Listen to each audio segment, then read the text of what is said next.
Hello everyone, and welcome back to Let's Play SaGa 2 Hihou Densetsu, Goddess of Destiny. Today we're making our way across the Celestial World to a brand new world, the fourth we'll have visited so far.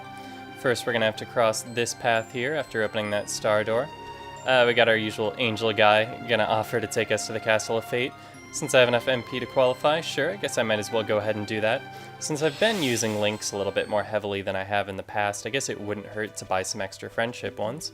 So I'll head up here and see if any of the other goddesses have awoken while I'm here. I doubt they have, since I haven't heard anything about that, but ooh, I do see a crystal over here with an action command. Yeah, actually it looks like we do have a second goddess awoken, so let's see what her deal is. Are you the one who summoned me? I am the spinner, Clotho. My duty is spinning the thread. I shall strengthen the threads of fate for you, should you have a shining jewel. If you strengthen your threads of fate, your link attack will become more powerful. Please speak with me, should you desire your threads of fate to be strengthened. Shall I strengthen your threads of fate? Yeah, we have a strength shining jewel that we received after defeating Ashura, so might as well go ahead and use it. I like the way that her hair evokes spools of thread, really appropriate for a spinner. I shall strengthen the threads. Fate can be changed. No, fate cannot. They all have this conflict about whether fate can be changed. It's like, wouldn't they be the authority on fate, being the goddesses of destiny? Well, okay, we've strengthened our thread of fate. Cool, cool. Now let's head over here and buy some additional threads. Okay, yes, I see. Now we have level 2 available. But interestingly enough, it's not just friendship that's available at level 2, but all of them are, which makes me think that maybe I should diversify in order to strengthen things. I could go ahead and try out love or family or something like that. I don't know, I'm gonna go ahead and stick with friendship for now. That's what I know. I'll go ahead and buy a number of these actually. They only cost 90 MP and I've saved up a lot of MP. There we go. They do still have 3 uses apiece despite being strengthened. Well, at least it's not fewer uses, which may have been the case, but I guess they wouldn't do that considering that level 1s are no longer available. In fact, if I check, do the level 1s that I had previously, have they been upgraded to level? Yeah, okay, so all of my pre-existing threads and all additional ones that I purchase in the future will now be level 2. Good to know. So if I do obtain any more shining jewels in the future, then I can do the same thing again, but I'm not sure if that'll actually be the case because then I would have to change my team title, and that hasn't been my plan up until this point. So, without further delay, let's see if I can get my bearings. I guess I was going right this way. Actually, it's cool that you can see the Castle of Fate off in the distance when you're here in the Celestial World. I never paid much attention to that before, but there it is over there. So maybe we'll be able to reach it on foot someday without the angel guy's help. But for now, we're heading down to World 4. Ooh, this one bends to the left. I imagine we'll just reach a star door if we head over in this direction. Yep, sure enough, we're going to need more relics to go that way. It was worth checking out, though. There might have been something over in that direction. But now, let's head down to World number 4 and see what awaits us there. Hopefully, it won't be too much of a challenge, because I was a little bit under-leveled in Kai's body, and I haven't done any work on that since. But we'll see how I fare. Alright, interesting looking world here. Actually pretty familiar looking, not that different than World 1. It's a very grassy, foresty region. Lots of green stuff. Alright, let's see what this guy is. Looks like a slime monster of some sort. We have 2 big eyeballs. Alright, let's see what's gonna happen here. Let's see, gonna have Elodie cast fire on these big eyeballs, and then usual stuff from everyone else. Gonna kick, Derringer, and green dragon blade. Actually, is that... Oop, hold on. Yeah, green dragon blade, still the best weapon from Virtue. I was thinking that I might have bought a katana, but I think that that's just something I talked about doing, not something I actually did. Yeah, I haven't been buying a lot of equipment lately, but I did manage to save up some Kuro recently, so hopefully we'll be coming across the town sooner or later. It's often the first location that you encounter when traveling to a new world. 2 stat increases for Natsmer, and in addition, we get a big eyeball meat. Tasty as I'm sure that is, I think I'll just leave that on the ground. And of course 1 round, so Calliope bonus. Let's see, I see an excavation site down there. Let's go check on that. Now I did recently receive a new relic ability that'll allow me to disable traps, but I see no reason to switch to that when we're still here in the Overworld. Once we're in a dungeon, it might be useful to switch to that one. But I haven't received a relic that actually allows me to detect traps yet, so it might not be optimal until I've acquired that. Alright, just some eye drops here. Those will cure darkness, should that ever pose a problem. I do have that Stardust Rod, or whatever it was called, the status curing staff that I got from doing the side quest at Kai's Temple last time. So that makes the eye drops slightly more obsolete. But I don't particularly mind carrying them around. I don't think I'm running out of inventory space right now. Ooh, I see lots of locations on this map. Alright. So I see an excavation site in a town up to the north, so let's head over in that direction and see what's going on. First with the excavation site, which is right about here. There it is. What's inside? We have a silver bell choker, huh? Alright, so is that one of the gifts for the Muses that I haven't really been acting on yet? Where is it? Oh, I'm still carrying around the Become Small. I should probably drop that off with the warehousemen. Yeah, okay. A black velvet choker with small bell attached. That's probably something that one of the Muses will like. So I'll be sure to hand that over at some point. But for now, I'm just gonna head over to this town and see what's going on here. Linds Town. Okay. Lin's not a name I recognize. Hey, what's up? The mountain god lives in the mountain cave. Seems like an appropriate enough location. Who's this guy? This green guy bouncing around here. I'm not sure what Apollo's true intentions are. You should be careful around him. This Apollo person seems suspicious according to this equally suspicious green thing. Alright, so we have the angel guy and the teacher's people here. We can talk to them if we want to. We have an inn. I'm not sure if I need to rest at the inn, but as long as I'm here, I might as well do so. It's going to cost me 66 Kira because I didn't bother to cure first. That'll restore, if nothing else, our 2 excavations. And we have a warehouseman, so let's go ahead and drop off our stuff. Okay, a few items lighter now. Let's see what's up here on the north side of Linds Town. Looks like there's some kind of event going on here at the pub, so I'll check that out. There appears to be some kind of insect tending the bar. Okay, 10 Kiro. What's up, Jeff Goldblum? Oh, I resemble Lin's father. Perhaps I am a relative. What's this guy have to say? I'm a scholar. There's no such thing as the mountain god. Then who lives in the mountain cave? It's just a sound, huh? Whoa! Okay, is it safe to look at this person without turning to stone? The other day I got lost in a dungeon where I could only see pure white. I didn't think I'd ever get out, but somehow I made it. Okay, we'll have to look out for a pure white dungeon. What's Mr. Skeleton have to say? That scholar, he says there's no such thing as the mountain god. I'm absolutely sure he's wrong. Well, he is a scholar, but you're a skeleton, so I think I'll take your word for it. And I was hoping we would run into this person here, or this muse, rather. I expected to see her since we've come to a new town, but it's nice to have the reassurance that we're getting a little bit closer to recruiting this muse who we've seen since the very beginning. Alright. Wow, okay.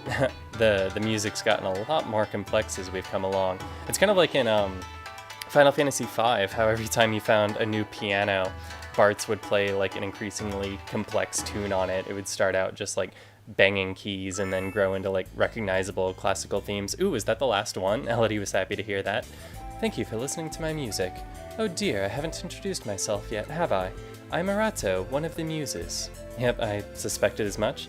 I've been blessed with good company, and soon I shall return home. This is my reward for listening to me. Very nice, okay. And we've recruited yet another muse, so I'm gonna have to head to the Garden of the Muses sometime soon and see what Erato's place looks like. Always happy to see those new gardens. They're almost as well designed as the muses themselves. I wonder how many more we have left to recruit. That's something I should check on the next time I'm up there. Should only be like a couple more left, it feels like. What's this person have to say? Are you able to use Disarm Trap? It's a handy ability that can disarm traps set inside treasure chests. Once you disarm the trap in a treasure chest, you can obtain the item inside. Okay, so yeah, the disarm trap power that we obtained recently will be used on treasure chests, it seems. Not on like the trap doors that we've also seen.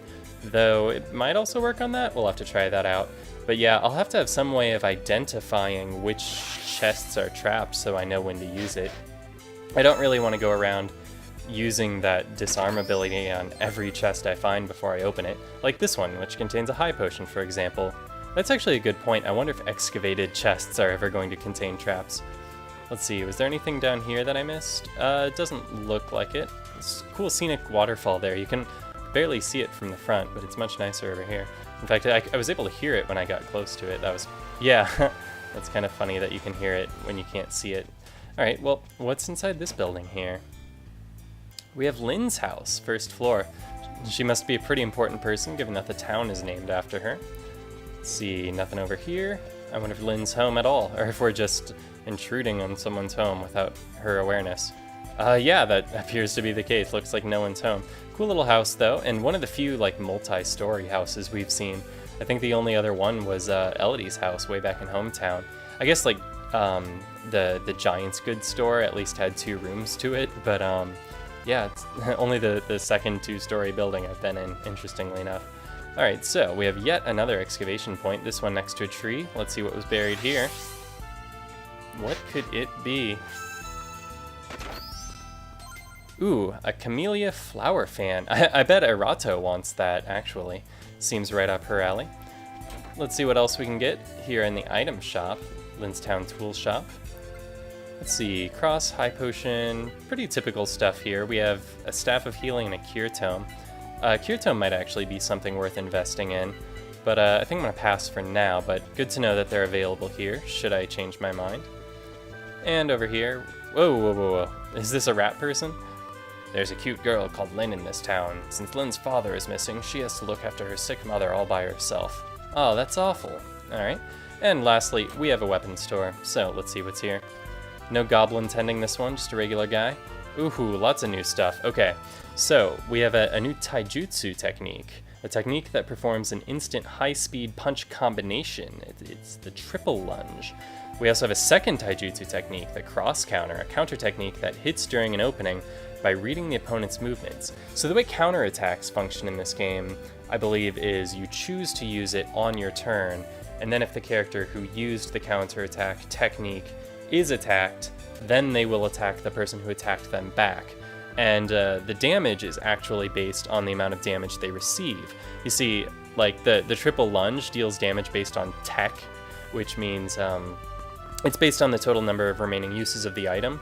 But as you can see here, the damage for cross counter is listed as counter times 5, which means it probably deals 5 times as much damage as the user received. So that's potentially a lot of damage, but I don't really have a good way of directing damage specifically to a single character, aside from just like simply having them on top of the party. Additionally, we have a chainsaw, an inaccurate weapon that can sever an opponent in half. Okay, so I think this is like an all or nothing weapon that either defeats the opponent or deals no damage at all. And it seems that it's not even in a weapon group in this game, which makes it slightly less useful than it might be otherwise. Though it is a potentially very powerful weapon. I don't remember exactly like what the formula is based on, if I ever even knew though. Also we have a fire tome, not something particularly useful to us right now. We have a new whip, and a new gun, and a new sword. Ooh, as well as a new special blade. Okay, so some things worth investing in here. I think I'm going to pass on the arquebus for now, since I just recently bought some new weapons for Natsmer, but I think I'm going to go ahead and buy this triple lunge for Zenith and go ahead and get started on that. So, let's add that. Yeah, I'm going to pass on the cross counter for now, especially since it costs so much money and we have so little. It felt like we had a lot of money, but then I bought that triple lunge, which was nearly half of what I had, so I'm going to have to be a little bit careful. Was there no armor shop in this town? Okay, so maybe we'll be encountering another town soon, which will be able to sell us armor, because this town apparently was not able to. But I'm going to go ahead and equip that triple lunge, so let's do that, and then let's head out, because it seems that we've done everything we have to do here. Oh, actually, that's not entirely the case. I am going to head over to the Garden of the Muses. So let's equip that triple lunge, and then head up there. Okay, up here in the Garden of the Muses, and let's count how many muses we have left to recruit. None there. Alright, so there's one missing here. That looks like Erato's place there. Is it just the one? No, that makes 2, right? Okay, so the 2 muses on either side of Calliope are still missing, but we've recruited everyone else. That's pretty cool. Okay, so let's go in here and check out Erato's place, see what's up with her, see what her deal is. Ooh, what a nice place. Very nice. Sunset, water reflecting the sky. Very cool. It suits the character well. Oh my, welcome. You certainly knew where I'd be. Face check, body check, heart big check. You're a regular magic user, since regular attacks aren't so stylish. Yes, I sure am. And, actually, I have a present for you, Erato. I think you might enjoy this Camellia Flower Fan. I hope that you're the one who wants this. What a surprise. You certainly knew what I'd like. Thanks, I'll treasure it. You'll treasure it. Is that all?